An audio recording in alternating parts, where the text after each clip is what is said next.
Hi, good morning, good afternoon, or good evening, depending upon where in the world you are and watching this.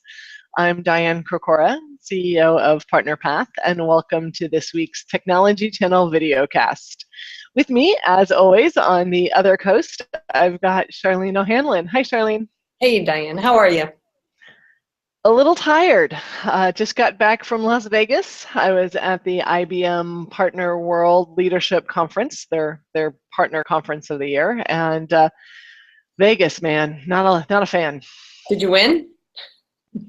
Oh, I won.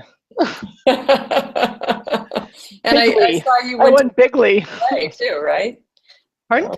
I said I saw you went to Cirque du Soleil too. So I did on Valentine's. It was great.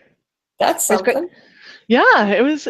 Other than Vegas is just an exhausting place, and I've always come back a little dehydrated and a little tired. But anyway, it was a very interesting show with 2.5 days with IBM on their partner conference. About maybe almost 4,000 solution providers there, and really spending a lot of time talking about two particular topics. They're trying to roll up their kind of product mix into two groups. One is cognitive, which has all the analytics and Watson and machine learning, which was their announcement at the show. And then the other is cloud, which has all the soft layer and the Bluemix stuff in it. So really trying to be simple and talk about kind of two different platforms. Well, that makes a whole lot of sense. And the two are very much connected because you can't do AI without the cloud, right?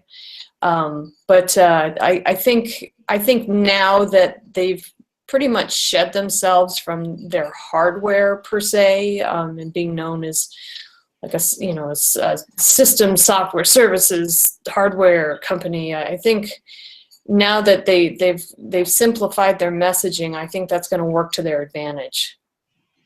Yeah, and I think it was a good message that the partners could understand, rather than they still have all the products and all the silos. And in talking to the IBM executives, they still are attached to a particular product or product line, and even though they're trying to make it simpler for the partners, I think one of the challenges in the conference was that the partners don't really know what to sell when they're talking about cognitive or cloud. You mean like from a hardware perspective, or they don't know what the messaging should be, or they just SKU level, haven't wrapped their brains around it yet? Yeah. They haven't wrapped their brains around it yet. What's the SKU? What do I sell? What's the thing? Yeah, I mean, I can see that, especially kind of the older kind of, you just said it. What SKU should I sell? It's right. When you're using that kind of mentality, it's going to be a tough sell. It's going to be tough for them to wrap their brains around. But at the same time, if you think about this kind of new breed of solution provider who was out there selling the solutions, it shouldn't be that difficult for them, especially when you look at all the really cool and nifty things that cognitive computing can do.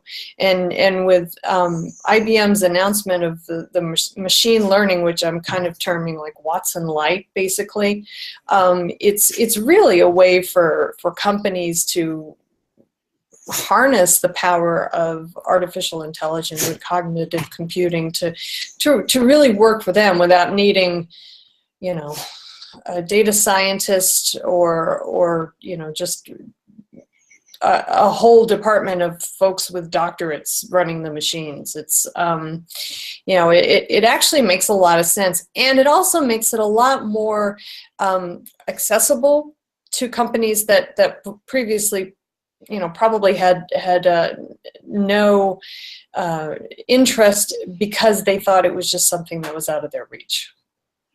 And you're absolutely right. And IBM certainly talked about the solution and building a solution.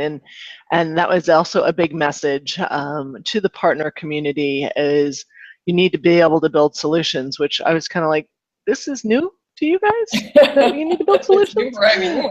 Like, that's new, this whole idea of a solution. So I was trying not to sit in, in the back of the audience and be my snarky self, right? And like, yay, solution messaging, awesome. But that was my idea, by the way. No. Like 10 years ago, but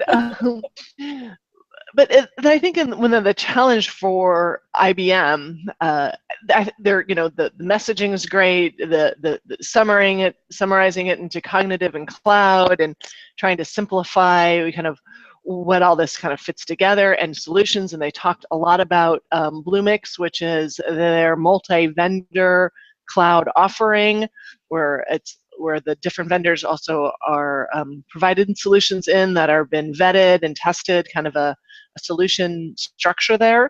Yeah. So they really focused on that well. From what I talked to about 20 partners there, they're not the guy who's going to go put together a solution in the cloud and have an AI product to it. They are 20, 30-year IBM reseller veterans. Yeah, that's a problem, because these guys are not going to be able to kind of turn on a dime and adopt that solutions mindset or that solution sales motion that a lot of these younger kind of more, quote unquote, born in the cloud guys are able to do. These guys, I don't know if it's because IBM just hasn't made the effort to go out and get new partners that understand the whole solutions mindset, or if it's just simply relying on its old school, long-term, hardware focused resellers that have always been very faithful and dedicated to the company. I think if IBM really took a close look at its partner ranks and called some of those guys that they know, haven't even started to making any moves to transition their company, I think the company actually probably would be in a much better position in the long run to kind of rid themselves of those guys and really go out and find those that aren't just talking the talk, but they're actually going out and changing their business models to have that solution sales motion, or get the guys who are just getting started in the space. Absolutely. And in two of the one-on-one executive meetings that I had while I was there, they definitely wanting the next generation of solution provider, and we talked about what do they look like and how do you find them. And I think from those conversations, one of the challenges that IBM is currently having, I mean, this isn't new to them. They know they need the next generation. Not necessarily calling the current ones, but certainly the next generation. Mm-hmm. And one of the challenges that they even brought up to me is like, they're IBM. They're not that attractive to kind of the newer, hipper, next generation of solution providers.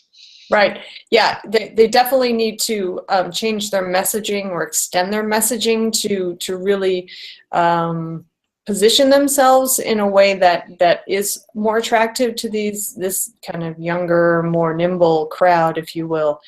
And that's going to go back to the right kind of marketing for these guys, and going out and having the conversations and really positioning itself as a solutions focused company. And I think the cloud and AI, or cloud and cognitive split, is going to help the company in that respect, because it really clarifies what IBM's direction is, and really kind of gets rid of all that kind of loose stuff that was hanging for such a long time, and really dragging the company down.